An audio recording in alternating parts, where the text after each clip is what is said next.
He's never been beat. He destroyed everybody at light heavyweight, which at the time was the toughest weight class in the company. For two reasons. It's either that Jon Jones is using a strategy to have more money. You can say it. Go for it. Come on, Say what you want to say. If he has no intention of coming back, that's not right. Dana White has made it clear that Jon Jones is and always will be the GOAT, confidently stating that he would take out Tom Aspinall any time. Jones's potential comeback has taken another unexpected twist, with talk of a fight against Aspinall in a setting as unusual as the matchup itself. The White House, the former UFC heavyweight champion, who vacated his title after announcing his retirement, has recently expressed surprising openness to the idea. It sounds like you realize the suggestion came from none other than Donald Trump. I'll be honest, Tom's a friend. I love Tom. He's one of the coolest dudes in the whole of MMA. Even though Jones is getting old, I just can't pick against Jon Jones. I've been watching Jon Jones. The former US president recently made waves by announcing his intention to host the first of a UFC event on the White House lawn. Whether it was a publicity stunt or a serious appeal to his UFC-loving voter base, the idea quickly caught fire. Dana White was the first to respond, telling media outlets bluntly, "I love it." That was all it took. Soon, the sport's biggest names began circling the idea like sharks sensing blood. Jon Jones, who had previously shown no interest in fighting Tom Aspinall under the current terms, suddenly posted a fan-made image of himself squaring up with Aspinall at the proposed event, simply captioned, "You know, you're not going to take this. And do you know what this? And do you know what Jon Jones did? You have it. I don't want to fight. You can have it. This is unbelievable. The greatest of all time. What a load of shit. I'm sorry. Never going to call that him the GOAT. Ever again. Because being the greatest of all time is not just about winning. And that's what Jon Jones doesn't understand. It's about how you conduct yourself throughout the whole of your career. Are you willing to fight the biggest challenges, biggest tests, go in there and This marks a sharp turn, as Jon Jones had recently declined the Aspinall fight after reportedly demanding a massive payday rumored to be around $20 million. The stance frustrated fans, especially since Aspinall had stepped up on short notice to defeat Sergey Pavlovich for the interim heavyweight title, which was later upgraded after Jones vacated his own belt. While the UFC continued moving forward, many fans still felt the division lacked closure. A Jones versus Aspinall clash seemed like the only way to truly settle the heavyweight debate, yet every time the idea surfaced, Jones appeared to dismiss it. That's hard for people to grasp because, and again, this should be really clear. I am, without a doubt, not trying to let him off the hook. What he did was horrible. If it was someone in my family that he hit with that car, I would be unbelievably furious. I'm incredibly disappointed in him. I think the UFC wasn't shy about his preferences, showing more interest in legacy matchups. Names like Francis Ngannou, Alex Pereira, established champions with star power and crossover appeal. Aspinall, by contrast, was the rising contender who hadn't even reached the championship rounds and lacked the same aura or marketability. To Jones's team, he likely seemed like a higher-risk Lorrywood opponent. But now, things appear to be shifting. Whether it's the spectacle of a potential White House event, the chance to reclaim the title he vacated, or simply a desire to remind the MMA world who truly reigns over the heavyweight division, Jones has seemingly re-entered the conversation. You take PEDs, you become faster than people who are not taking PEDs, and you win a race. That's okay. You're a cheat, you've won, take your title off you or whatever, that's fine. If your job is to hurt another person, physically hurt another person, which could potentially redirect the rest of their life post-fighting, you're an absolute piece of shit, and you should never be able to fight again if you have any PEDs. Of course, not everyone is convinced he's serious. Michael Bisping openly questioned Jones's intentions following his recent online posts about the White House fight and re-entering the drug testing pool. Do we believe him? Do we take it at face value? Is he talking out of his ass? Bisping asked. Maybe he's having fun.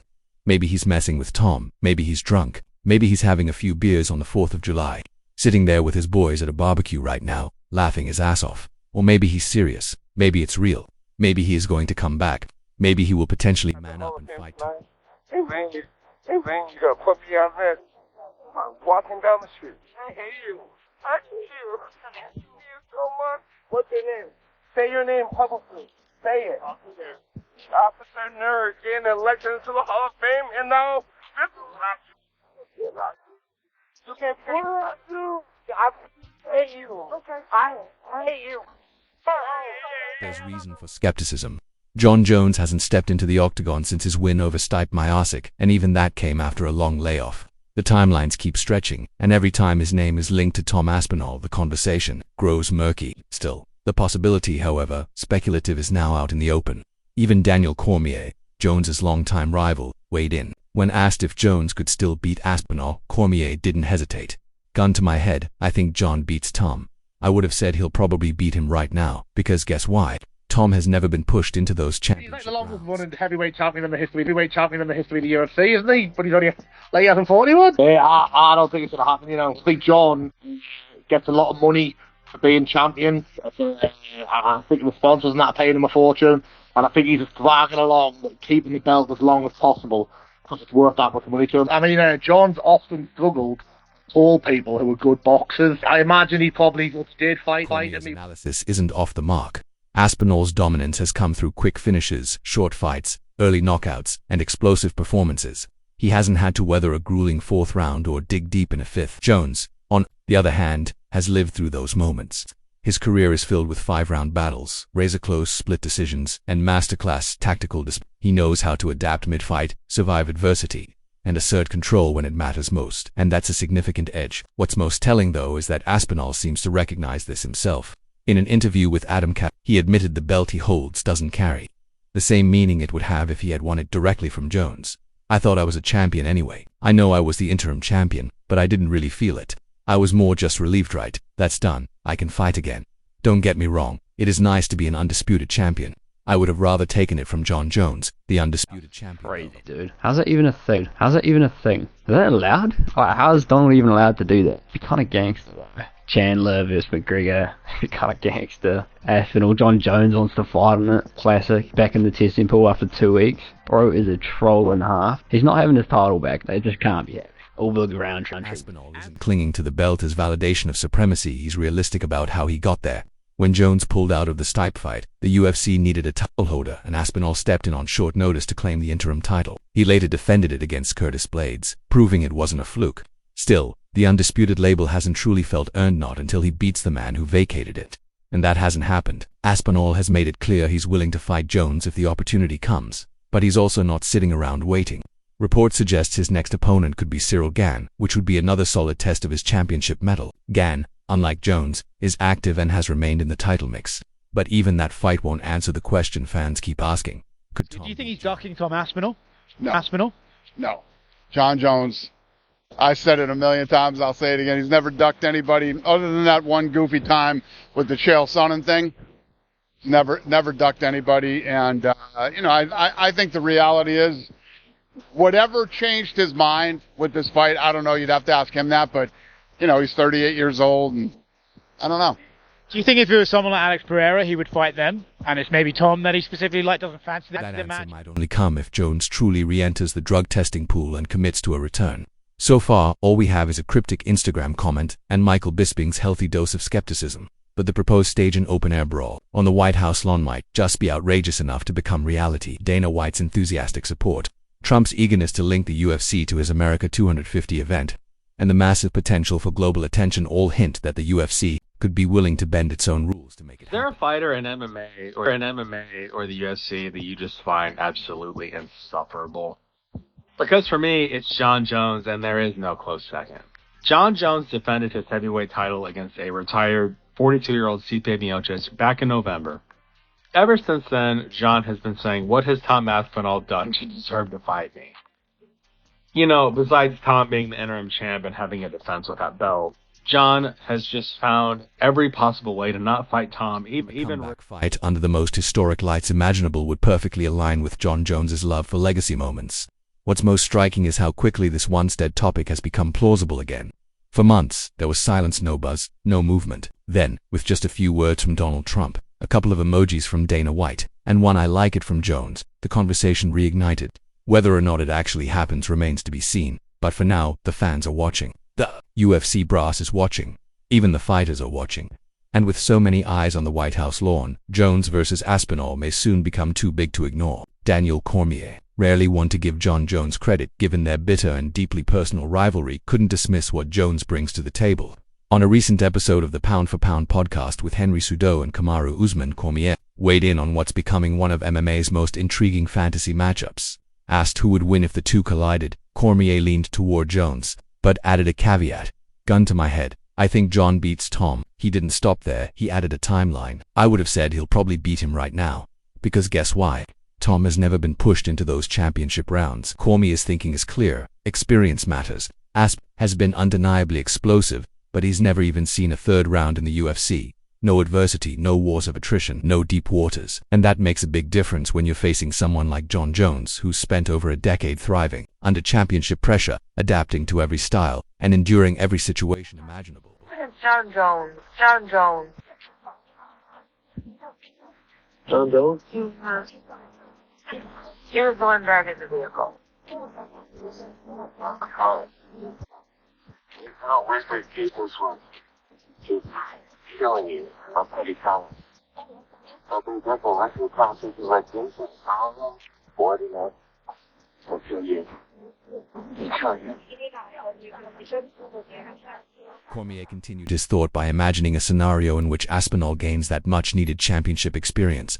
Say Cyril Gane pushes Aspinall 25 minutes. He said, if he beats Cyril Gane but learns to go 25 minutes where for the first time, you feel that gasp for air and have to get up off that stool after the third round. Cormier didn't finish the sentence. But the message was clear. If Aspinall evolves and learns to manage those deep waters, the dynamic shifts. Jones's edge and experience would begin to shrink. That's why Cormier emphasized timing. Right, now Tom hasn't had to get off the stool for a third round. That's why, in Cormier's view, Jon Jones needs to fight Aspinall now before that gap in championship experience closes, especially as Jones continues to age. I would even say this, and I don't know if this is controversial or not, but I would say that Jon Jones ducked Tom Aspinall so hard that he went through self-destructive measures just to avoid a fight with this man. That's how good Tom Aspinall is, and everyone you're gonna list off is gonna get beat. Well, we'll see. It's a compelling analysis and one that fans can't ignore. Jon Jones doesn't just beat opponents, he breaks them down. He studies, adapts, and overwhelms with layers of tactics, dragging fights into deep waters where few can survive. That's a different kind of threat than anything Aspinall has faced. Aspinall's success has come through speed, explosiveness, and quick, decisive finishes. But if he can't put Jones away early and finds himself in the fourth or fifth round, he'll be entering completely uncharted territory.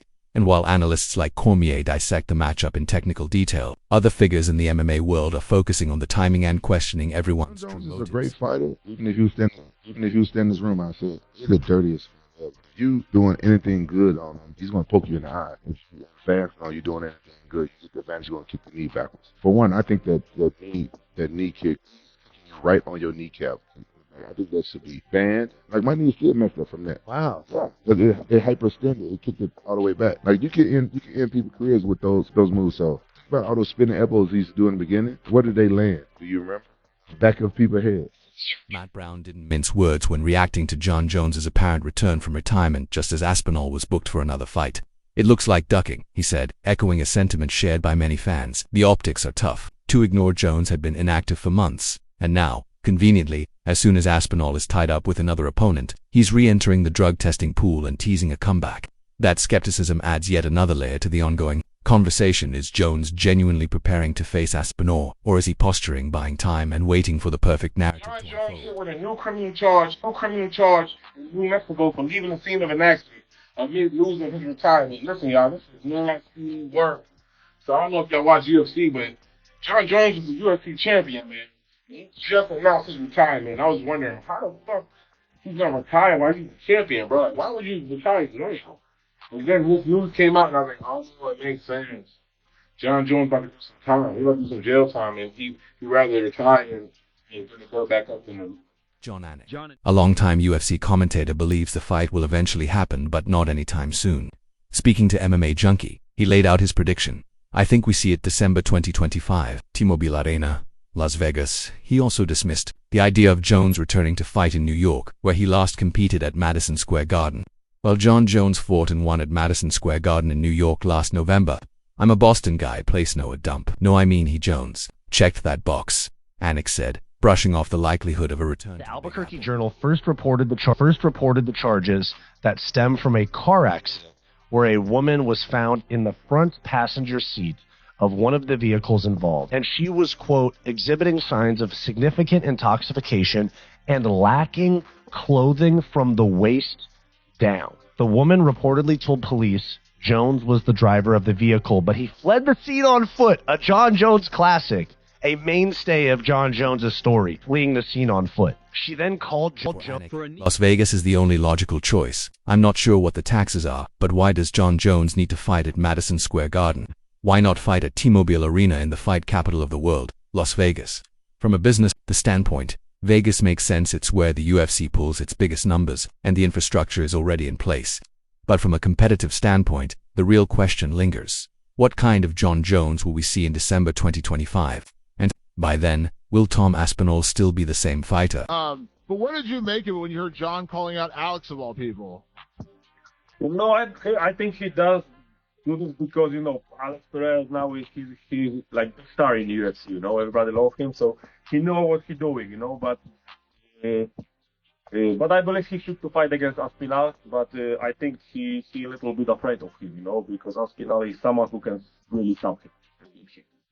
Yeah, I mean, but that's why I think that he believes he can, fight. Jones' longtime coach, Brandon Gibson, recently offered his perspective on the situation, pushing back against the narrative that Jones is avoiding Aspinall. According to Gibson, that idea isn't grounded in reality. Having cornered Jones for most of his career, Gibson believes Jones's decisions are driven by timing and legacy, not fear.